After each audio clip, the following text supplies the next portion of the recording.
అరుణాచలగిరి ప్రదక్షిణకు వెళ్తున్నారా? ఈ నియమాలు తప్పకుండా పాటించాల్సిందే. అక్కడ గిరి ప్రదక్షిణ చేసి మొక్కులు చెల్లించుకుంటూ ఉంటారు. గిరి ప్రదక్షిణ చేసే సమయంలో తప్పకుండా ఈ నియమాలు పాటించాలి.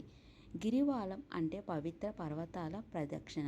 వివిధ పర్వతాల ప్రదక్షిణలో పవిత్రమైన అరుణాచల కొండలను ప్రదక్షిణ చేయడం పుణ్యకారంగా భావించి ఆ విధంగా చేయడం వల్ల మన జీవితంలో మంచి ఫలితాలు లభిస్తాయి.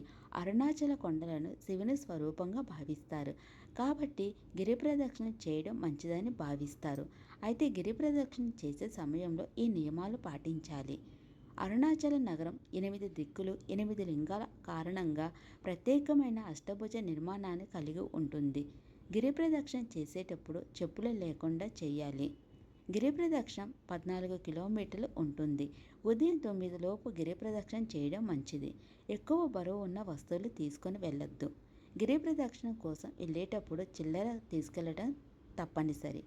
గిరి ప్రదక్షిణ ఎడమవైపు మాత్రమే చేయాలి.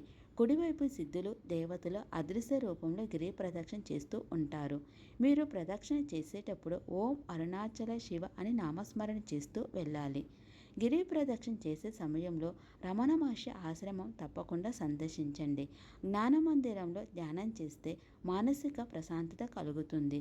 వివాహం కాని వారు దుర్వాస మహర్షి దేవాలయం దగ్గర ఉన్న చెట్టుకు తాడు కడతారు. ఇలా చేయడం వల్ల వివాహం తప్పకుండా అవుతుందని నమ్మకం. సంతానం కలగని వారు కూడా ఆ చెట్టుకు తాడు కడతారు. అనుకూల ఫలితం వస్తుందని నమ్మకం. అరుణాచలం పరమేశ్వరుడికి జ్యోతిర్లింగ స్వరూపం. అందువల్ల గిరి ప్రదక్షిణ చేయడం సాక్షాత్తు మహాశివుడికి ప్రదక్షిణ అనే భక్తుల నమ్మకం.